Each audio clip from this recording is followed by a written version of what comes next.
Brain cake is a delicious, sweet nourishment created by combining two or more grains.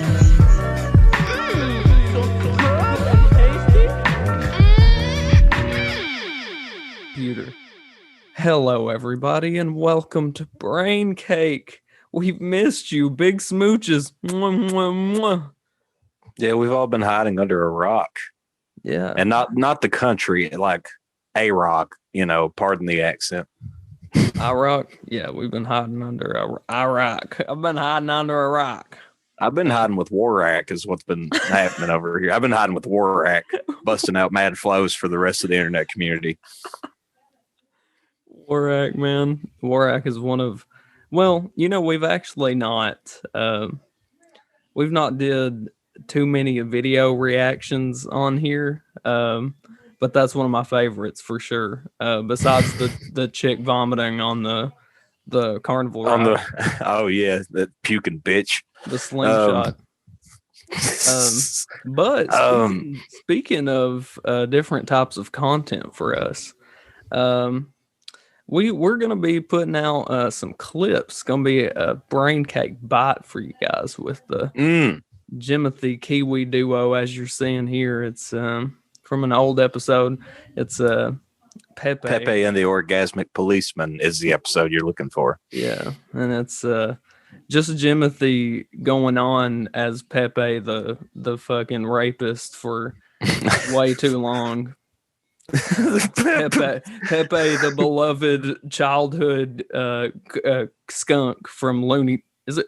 What is he? Yeah, it's Looney Tunes. Yeah, Looney Tunes. Pepe Le Pew, man. Not Pepe the Rapist or Pepe the Rapist, whatever you called him. I mean, that's what he is, but he has a name, damn it. Yeah. Especially he was in Space Jam. By today's standards, he's absolutely that one song, Baby It's Cold Outside, that has its feet held to the flames for being misogynistic. Pepe Le Pew is Pepe wrote it.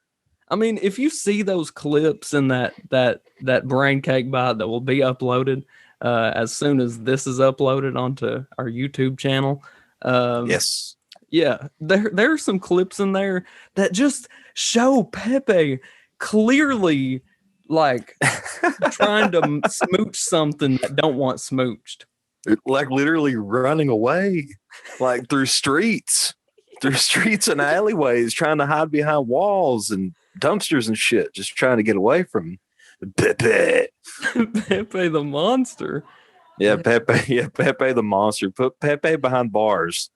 Yeah, but yeah, I mean, I think we both we had a little break uploading. It was like a month. It sometimes it happens, man. I don't know.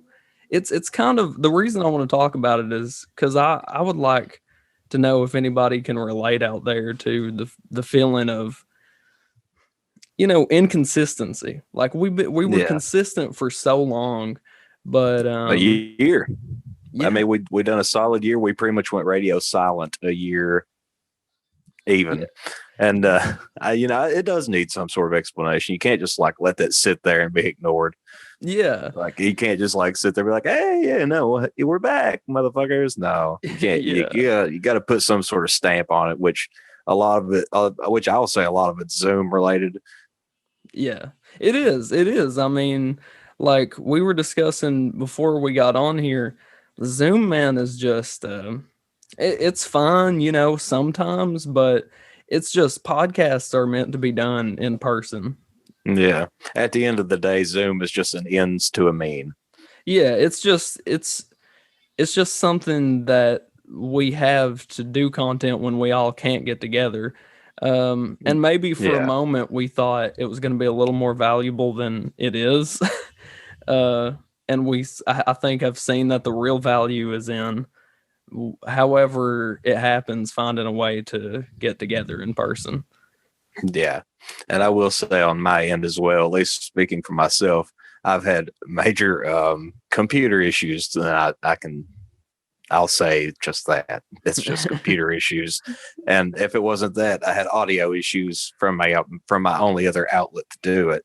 So I was fucked all sides on my end up until now. So it's just there are so many variables when it comes to this kind of technology. Like, you know, for us to have a good steady podcast on Zoom, it's like everybody has to have perfect internet. Everybody has to have the perfect mic. Everybody has to have and it's like, I'm not saying in person we have the perfect anything, because we definitely don't, but it's just that errors and lackluster the stuff really shines through on Zoom or on like Skype. Like, oh yeah, well, it's an unpredictability. Yeah, like you have, it's less of a control of it, which, you know, to a point that's fine, because, you know, when me and Jared was doing J&J back in the day, this was how we operated, not Zoom but Skype. So yeah, like, this isn't a foreign territory to me at all. It's just, I don't know what has happened on my end. I can also say general burnout, in a sense of like constantly like writing this shit out, editing all this, you know, fucking synopsis and all that to a point, because it's like you, God, I'm sick of hearing myself sometimes. You know what I mean? Like, God damn, I'm like, I don't shut the fuck up. Dude, it's crazy though. I cannot imagine your job for this podcast, man. Your job is the job nobody wants, really. You're the garbage man. But you know what? Who the fuck would take our garbage away? Man. No, but who would take our garbage away, man? If we didn't have a garbage man, we'd just have garbage laying all over our lawn. Yeah. Or you'd have to take it away. But my point is, like, you slave away listening, you know, like a lot of stand-up comedians, it's like, even though it would probably help their act to listen back to it, they don't want to do it. Nobody wants to listen to themselves. People hate watching their own content. You could ask any celebrity, you know, actor in Hollywood, all the way down to YouTuber or SoundCloud. Yeah, don't watch their own videos back. Don't watch your own movies back. Yeah. Don't listen to your own music back. I mean, unless it's like to self-analyze it and critique it and try to find, you know, as you said, you know, comedians could benefit from doing that, or anybody else could, just seeing what the flaws were, what they fucked up on. Yeah, but it can also be a soul-crushing process too. Oh yeah. Oh, believe me, I get to hear some cringe back to myself. Oh, mighty hell often. Yeah. I'm sure you've heard cringe from every single one of us on this show. Oh yeah. Oh yeah. Numerous times. Sometimes I starting to question your friend group, man. You're probably sitting there like, oh my God, I'm hearing so many bad elements of my friends now that I have to analyze them through the lens of a podcast. Well, to be fair, nothing on that podcast honestly can compare to anything in reality. That's so true. Yeah, good point. Like I've heard much crazier stories from all of you that should never be spoken of. Yeah, we've had friends tear down whole GameStop like pictures. They just walk out. Jimothy put his nuts on a skunk at a Oh yeah, I was gonna say, you better clarify on that one real quick. A ceramic skunk. There you go. You can't just say skunk. I did not just put my nuts on a wild skunk. I didn't frolic out through the woods to find a little Pepe and rub my balls on his forehead. That did not happen. It was a ceramic skunk at a miniature golf course. Yeah, exactly. Yeah. And that I mean, you could literally pull any 10 stories out of your ass about everybody that's been on this podcast like that. So, or like me pulling off to the side of the road and telling random hero to get out, or I'm going to start kicking his ass. And he said, he said, you won't do it. And then I pulled off the side of the road across from a hospital and proceeded to try to open the passenger door and pull him out. Yeah. Hell yeah. Hell yeah, that's what he deserves, you know? The legend of Jimothy's temper remains. Wait a minute. Well, you know, that was, you know, I think that was the episode that gave us hope for Zoom. Really. I think which one? I think the episode about you going to the strip club is the episode that everybody's like, oh shit, Zoom it's good. This is good. But it was the content. It was the content. That is true. That is true. Yeah, it had nothing to do with Zoom. But then again, well, the lag wasn't an issue either, because it was centralized on like two people telling a story. and everybody, you know what I mean? Like, it wasn't a whole lot of people trying to talk over one another, which that's another thing. If you're doing it over an internet connection, it's a whole lot harder if you have that lag involved.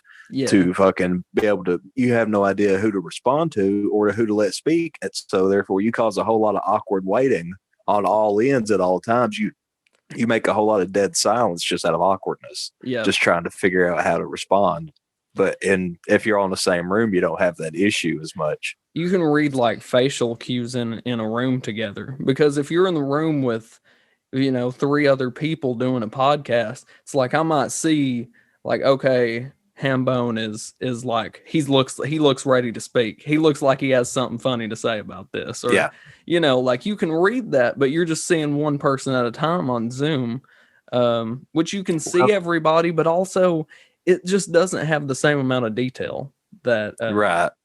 Because I was going to say, at least on desktop Zoom, I don't know about mobile, but desktop, you can switch it to a screen where you can see all the faces of everybody that's in the party. But like you said, I mean, like if you're trying to look at that, I mean, you're not even thinking what the fuck you're going to say next. If you're sitting there trying to watch it, see who's going to, like, who am I catering to see who's going to respond? But at the same time, you're still just trying to throw out whatever it is you're saying as a general statement to everyone or a question to everyone. Yeah. Yeah, man. It's tough. It really is. But all in all, like you can't not address the elephant in the room that is COVID. Like, that's a whole other reason why this has suffered. Between that and all the fucking issues through Zoom and audio and technical issues itself, that was another big delay. But now that the vaccines have rolled out and that is becoming a thing, that's it's a glimmer of hope to some degree, unless you're fucking weird about that shit. And then if that's the case, I mean, then whatever, you do you, but I'm going to do me. Yeah, I hope to God that Jon Stewart can get back in the studio. He needs Jon Stewart. I don't know, dude. I'm pretty sure, like, you missed the Daily Show. Like all of the, yeah, dude. I'm pretty sure all of these like late night guys and all that type of content that requires an audience, like some of those guys are doing stuff like just monologues kind of on their own, right? Bill Maher hates his life all of 2020. Yeah, Bill Maher doing real time with Bill Maher from his fucking backyard. Yeah, that's sad. Doing monologues with fucking. It's just like, oh, poor Bill. No laughter. Seems to be his most fucking bitter content too. And it is. Oh, it is. It's like, damn, some people really must be extroverts because that man is just, well, no, that has nothing to do with introvert, extrovert, but damn, Bill Maher, you bent. Bill Maher, yeah. When not, I'd argue he's more bitter than Carlin was. Yeah, he seems on that level, doesn't he? Yeah. He always cites him as like his biggest influence. Oh, wow. So I mean, like, it makes sense if you ever listen to Bill Maher's content. He's very similar to Carlin. Do you think that could be a self-fulfilling prophecy? Like, could be. Like, do you think people who look up to people who are bitter like that, do you think they can somehow, they aspire to that bitterness and then somehow create it and then not be able to like change? Can't turn it off. Yeah. Yeah, you can. It's a switch. Once you flip it, it's hard to be like chipper and campy and happy again. You're just a bitter curmudgeon from that point forward. I want Stephen King to write a book about Bill Maher's transformation into a monster, like of who he was, like a monster of this image of this person he wanted to be, this like poet who sat and smoked and was intelligent, and everybody hated him, but they're all gonna know me once I'm gone. Yeah. And, then you just turn into a curmudgeonous fucking bitter piece of Stephen King presents The Cold Bitter Prick. Jesus, yeah, that's what he's gonna write about. Stephen King himself is a prick. Maybe that's what it is. Like, it's an autobiography.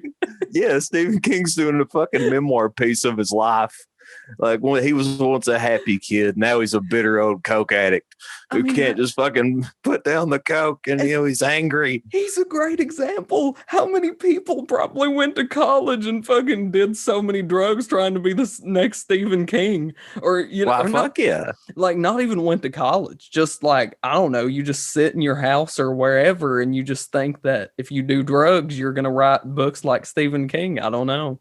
Or you're going to make music like Metallica or any of that shit. Man, a lot of people would argue drugs can fucking, I don't know, man. Is that what's missing from stuff today? Not enough drugs in our art.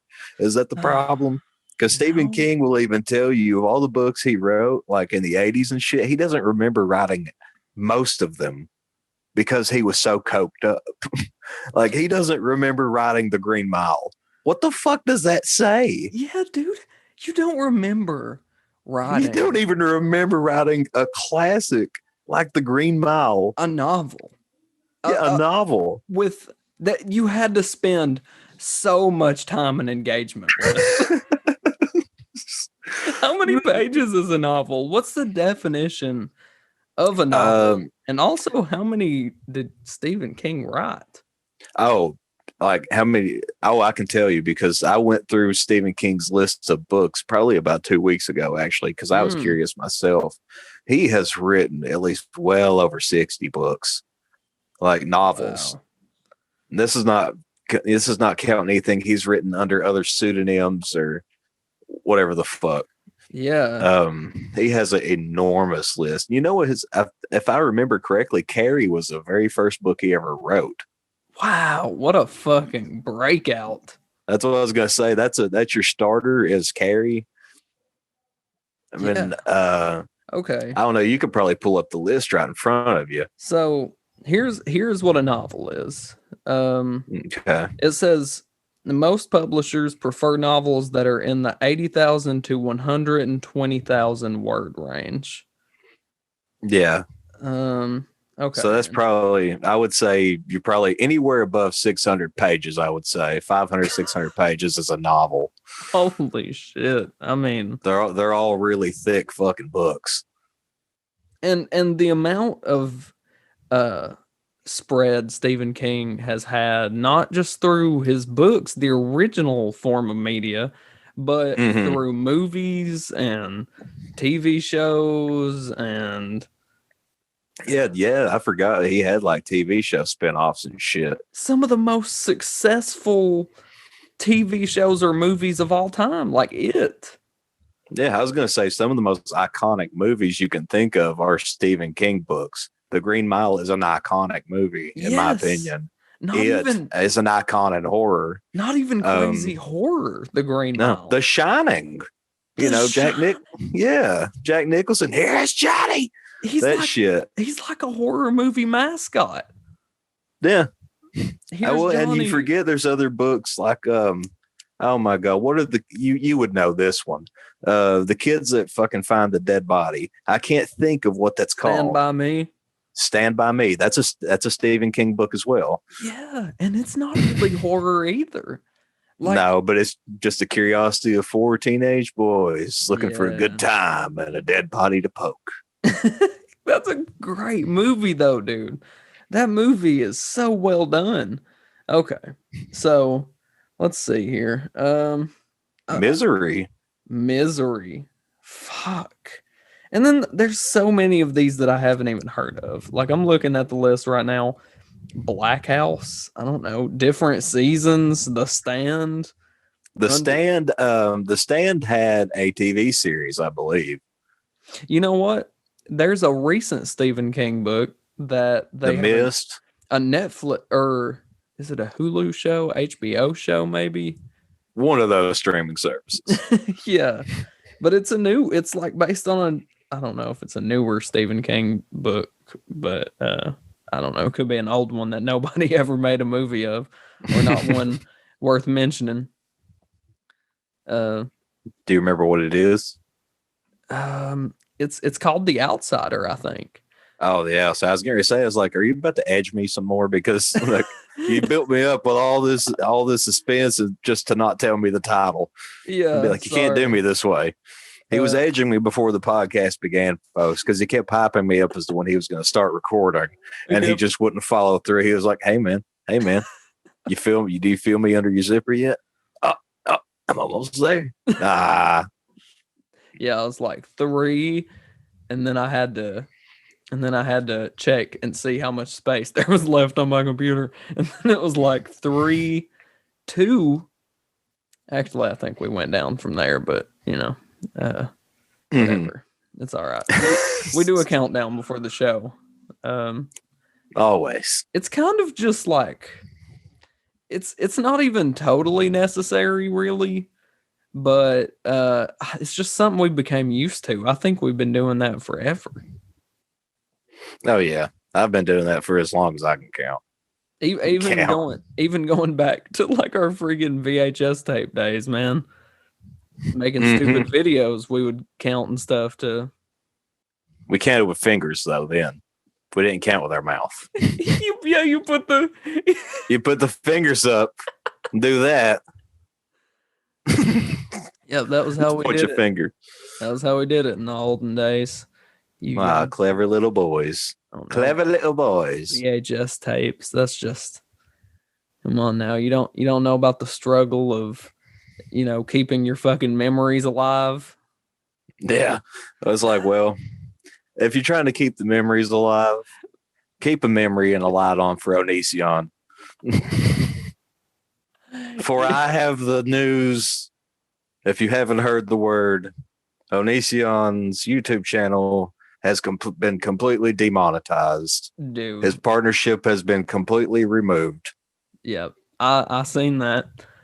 Do you know what it says in the YouTube letter that they had sent him? What? Like explaining the demonetization. And I challenge anyone to find it. Like I'm going to quote Repsion, another YouTuber. You know who I'm talking about.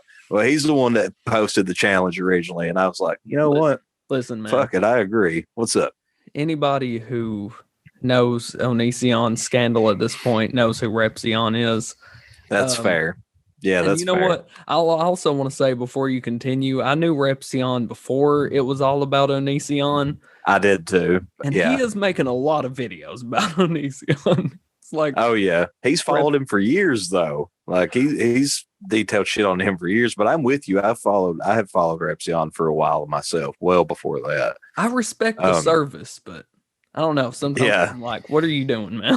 What are you doing? Yeah, man? But you know what? Onision is just the same as to engage with it. He was never one to shy away from that shit. If anything, I would say he was toxic as fuck on their website. I would agree. God. I mean, I can't think of a reason to keep Onision. I mean, like he can still upload and shit. He can still post videos and all that, and he'll still show up in search feeds. But like, as far as money goes, like, God, that's such a heavy blow because that's not the only place that had got him. Twitch had got him too, I believe. And that's been well before that, well before the YouTube demonetization. Well, and so, yeah, I mean, like he's had his funding from his fans cut out from under the legs at numerous places. Well, I'm going to play devil's advocate here. I'm not taking Onision's side because I've seen quite a bit of damning evidence. Oh, yeah. I hear from the small amount of research I did once I heard the news that Onision is basically saying, what's her name? The pop star Canadian. Shiloh.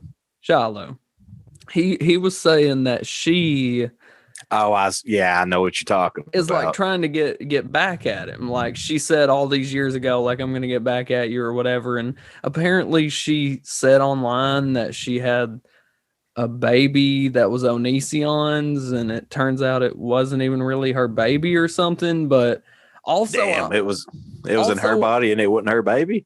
I don't know, because you want to know why. Who's the mother? Why I don't know, because my only source was Onision's most recent video. I see. That's what I'm saying. You got to take that with a fucking grain of salt. Yeah, a big old grain of salt. Well, but I just want to be careful because, like, I wouldn't want to. I want to apply taking things with a grain of salt to everyone, just to make sure that it's like unbiased and everything. I don't know. You know, he tried to sue the wrong Chris Hansen, don't you? I heard about that, but I don't really know what was up with that. Like, what exactly happened? Well, if you remember when Chris Hansen and Onision were going back and forth forever. Yeah. And eventually it led up to Onision wanting to sue Chris Hansen and Repsion. I mean, Chris Hansen was like knocking at his door, like standing outside of his house, and Onision wouldn't let him in and stuff, right? Yeah, he called the cops. He fucking called the cops on Chris Hansen, telling the cops that Chris Hansen is knocking on his door and harassing him. That's beautiful, honestly. Of all, yeah. When the cops ask him, they go, he didn't say the name at first. They said, well, do you know who it is that's knocking on your door? And then you just hear a pause and you hear Onision go, it's Chris Hansen.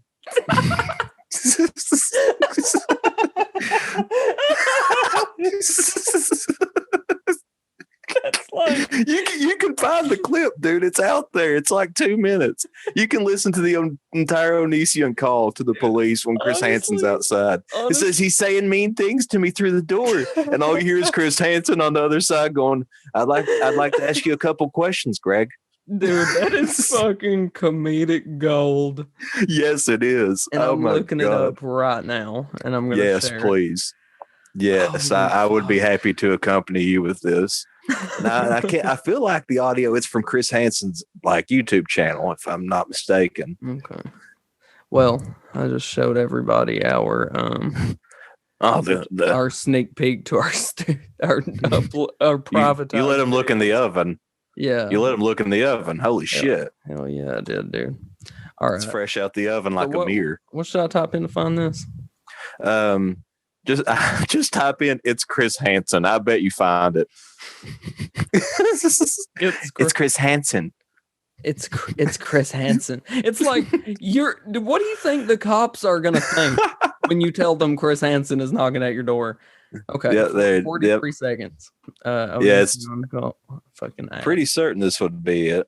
Okay, it probably is. It's so stupid. It's Chris Hansen. It was like, okay, you don't look good at all if you're calling the police and you tell them that Chris Hansen is harassing you. Why is Chris Hansen at your door? There's usually one reason Chris Hansen's knocking on your door. Well, hey, man, on the flip side, what if Chris Hansen decided to abuse his power? What if he just started going up to any random guy's house he hated and they call the police on him like, Chris Hansen is stalking me? It's like, well, turn yourself in. It's like, I didn't do it. He's calling me a predator. I did nothing. He's out here saying he's got the transcripts. What's that mean? I don't even have a computer. I'm Amish. What kind of transcripts? Wait, how's he calling the police? How's he calling the police if he's Amish? Well, they have phones in case of emergencies. It's Chris Hansen. All right. Here this shit is. Oh boy. Reporting. Hi. There's a person who's been stalking me online, and they just showed up to my house. Okay, and they're outside. Yes, they're knocking on my door. Okay. Mm-hmm. I just love that I'm seeing Chris Hansen knock on this door right now. It's like a fucking half-wet goat with his hand tucked. Do you know if they have any weapons? They have a bunch of camera people, like they're YouTube stalkers. YouTube stalkers. YouTube stalkers. You fucking predator. Like the paparazzi.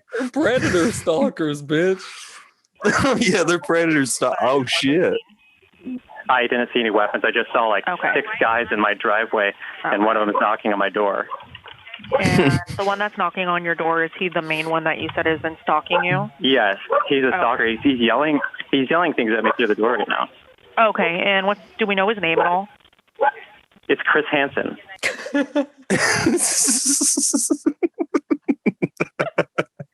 Dude, I want to edit that in a horror scenario.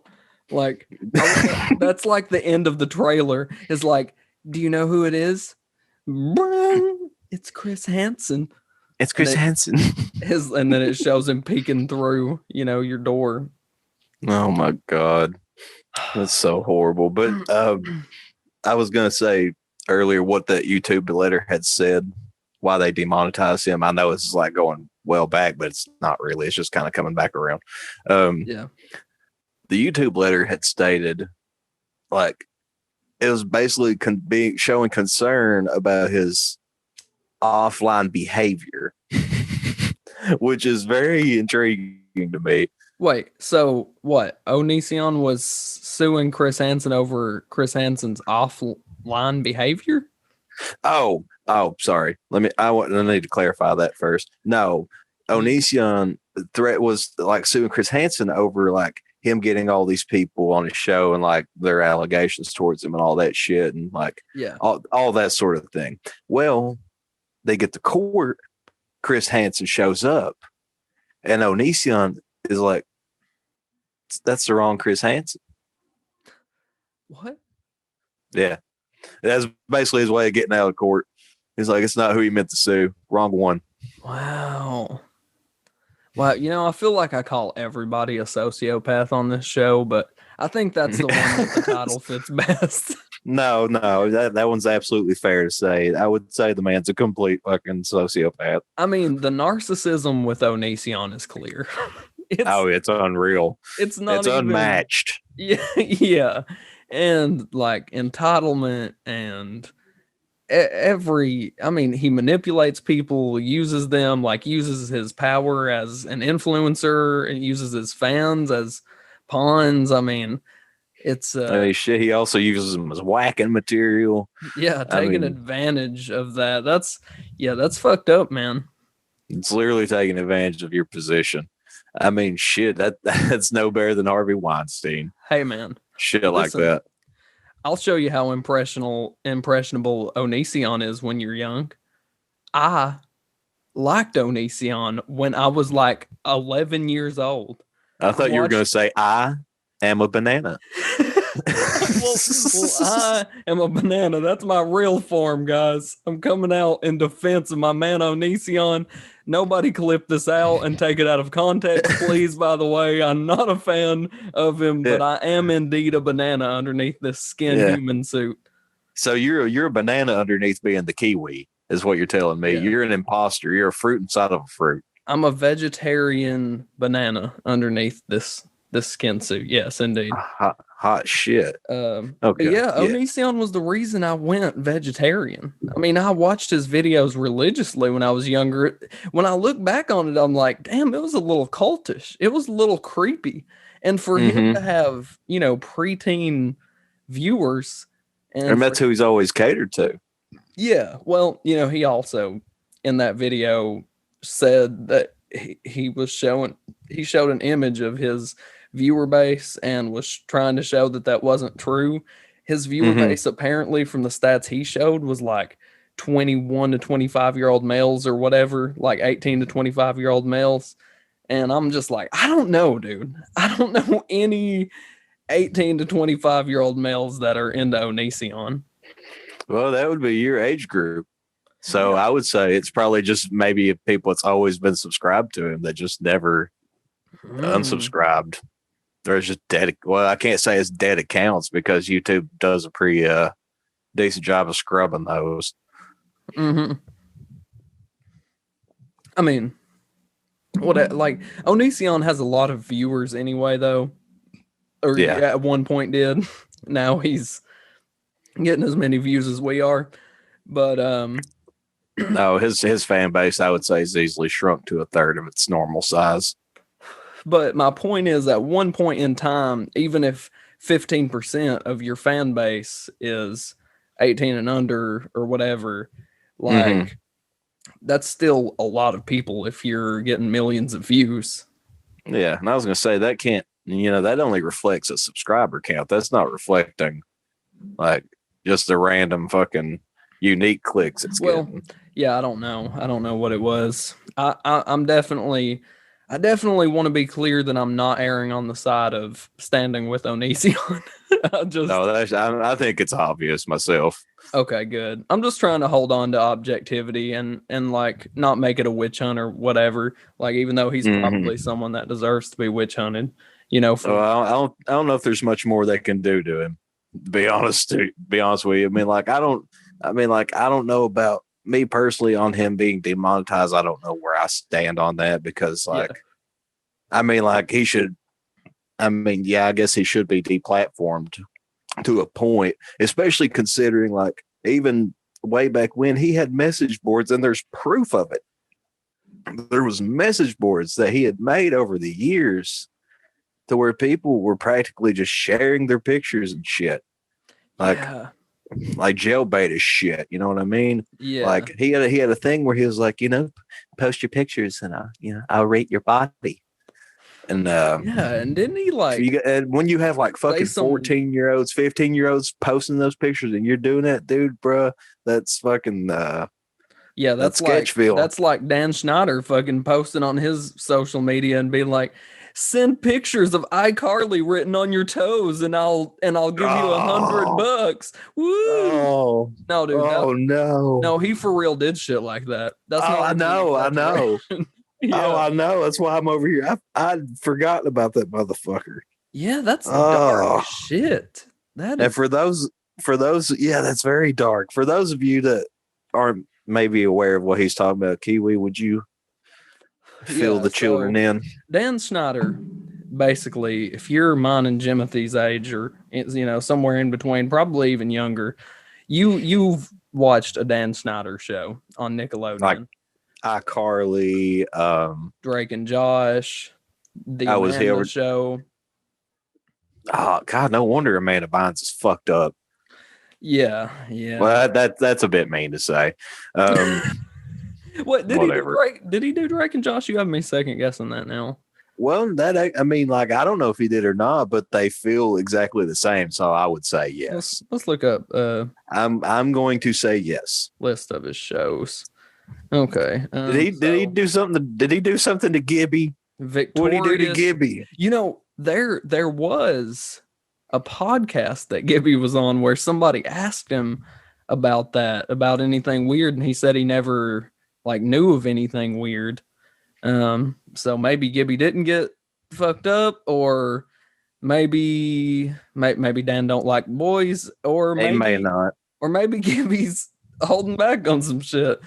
But Gibby's got repressed memories. No, it wasn't Gibby, dude. It wasn't Gibby. It was, what's the main dude's name? Was it the older guy? No, not Carly's brother. Oh, I know you're talking about. I can't think of his name. Yeah, it was him. Okay, Victorious. Yeah, Drake and Josh, Sam and Cat, Zoe 101, all that. The Amanda Show. I mean, that's some of the. Was Ned's Declassified not one of them? I'm shocked. No. I'm shocked by that. Yeah, so when you go back, Ned's Declassified is not ruined. Ned's Declassified doesn't have depictions of young actresses making jerking off motions into their mouth or sucking their own toes or any weird variety of things that young girls shouldn't be doing, but are doing because Dan Schneider is writing the show. Oh God, I just realized that there was a whole lot of random foot play in those shows, wasn't there? Dude, that's where there was. If you seriously go back and watch one of those shows, you will realize there is a reference to feet in every episode. I'm picking up on it. I remember. I never thought about that before, but yeah, you're 100% right. Oh my God. And it was even weirder in the Sam and Cat era, which I don't know if you really watched stuff that at that time. I tuned out by that point. I remember it, but I was nah. Yeah. I would, but I remember Victorious and shit because that was where Cat came from, and well, people would know that. I mean, her as Ariana Grande. It's so weird to me, man. Drake from fucking Degrassi way back in the day, and Ariana Grande from Victorious, two of the biggest music sensations in the world today. Yeah. It's fucking weird. Yeah, man. Disney and Nickelodeon just pump them out, man. Just pump pop stars out like crazy. Yeah. Now I can't give them credit for Drake. I don't know. I don't remember what the thing or the company was that creates Degrassi. I'll just say Canada. I'll just say Canada is to blame for Drake. Just give that one to Canada. Canada also is responsible for Justin Bieber, right? Mm-hmm. Oh yeah. I mean, like you got to take the good with the bad. Yeah. You can't get all winners from Canada. Yeah, that's true, man. Let's. Are you over there trying to brainstorm some Canadians? No, I'm trying. What were we just talking about before we were talking about them coming from Canada? That wasn't brother. Fuck. Oh, we were talking about like all the feet references in the episode. Sam and Cat, Victoria's. No, like, it was what we just literally went on to. The very reason that we mentioned people coming from Canada. Music sensations. Ariana Grande, Drake. Yeah, Nickelodeon and Disney pumping out pop stars, man. Yeah, that's it. And how weird is it that there's so much dark energy intertwined in all of that? I feel that. Yeah. Demi Lovato. She was Disney, right? I don't know. Yeah. She fucking just had a major overdose with drugs and stuff. I mean, Amanda Bynes, like you said, is fucking off her rocker completely. Like, what is happening to all of these childhood stars? Are they like trying to grow up too quick, or is it like what's going on? I mean, it very well could have been something like that. I mean, like I can't imagine if you were a kid and you grew up in that type of. I mean, like Mary-Kate and Ashley, the Olsen twins. I mean, like, didn't they end up being like they had a lot of issues too? Yeah. Lindsay Lohan. Let's see. Yeah, Lindsay Lohan's another example of erratic behavior from child actors that grew up into fucked up adults like the rest of us. Macaulay Culkin. I love Macaulay Culkin. He's such a weirdo. I think he's good now. I think he's like not on drugs now. I mean, he don't have to be on drugs to be fucking weird. He's a weird person. Yeah. Yeah. That's I mean, there's a power dynamic there too. Like imagine you start to feel a little bit uncomfortable. You're Ariana Grande, right? Young Ariana Grande. You're like, man, some of this shit's a little weird. Why does he keep writing for my character to do all this seemingly sexualized shit? I'm a teenager. I know what's going on. I feel it a little bit. Is that possible? I don't know. But why am I barefoot in every scene? But then it crosses your mind. Oh my God, I have some people around me whispering in my ear. I got an agent who told me that I might be a pop star in a few years. He knows a guy, knows a producer, says you have a really good voice, a nice personality, says he could get you on. Said I can fill your pockets full of gold. I can make you a career. Get you a Grammy. Oh, I don't know, but I feel weird. Maybe I should talk to my parents. No, they'll just deny it. They'll say, Dan's been so good to you over the years, Ariana. Dan gave you You're a superstar. Job. You're a star because of him. I can't tell them either. I mean, dark. God. But really, Hollywood is some dark shit, and I'm kind of glad I haven't experienced it wholly, because who knows? I feel like it can make anybody go insane. I would think so. It seems like it's just a big cauldron of black magic being stirred with a fucking wicked ass spoon. Yeah. You know what it's really stirred with is money and power, son. Money and power and the dark arts, of course. Yeah. You can't leave out the dark arts, the Necronomicon, any of that shit. It all has to come to the forefront for Hollywood. Fortune and fame is chapter 1 of the dark arts, man. The Dark Carnival exists for a reason, son. They were right. Those damn clowns are right. Man. That's Dark Carnival was a metaphor for fucking Hollywood. Oh shit. shit. Yeah, man. It's Chris Hansen. Yeah, to catch. Yeah. They need to write a song about killing Dan Schneider. To Catch a Predator 2. That's what it is. He don't have condoms though. He just like has Funyuns on toes. I took off my socks. I said, Dan, come here. And Shaggy took out the knife and he stabbed him. It was clear. It was clear. And while he laid there on his back, his flip-flops fell off the bottom of his feet. So I started playing ring toss with big jumbo Funyuns on his big toe and his little toe and all the other in-between toes. And you got to have the Shaggy 2 Dope yelling part too. Like, oh, you yeah. fat fuck, you fucking He said, "You get them Funyuns. Get the Funyuns, dog. Throw him shits." Oh, yeah, I miss the Shaggy yelling parts, man. That's the best. That's Shaggy in his best form, honestly. Oh yeah, he just needs to scream everywhere. I feel like there's a golden opportunity that was missed with him fronting a fucking metal band. Yeah. Violent J should have been in like a Texas rock band. What? Like what? Soft rock, man. Like what's that one song? Wind Me Up. I was like, I did not know where you were going with that. Yeah. I was like, is he gonna be fucking sitting there with Willie Nelson, like tapping his foot, playing a banjo and shit? Oh hell yeah! You say redneck chicken fucker.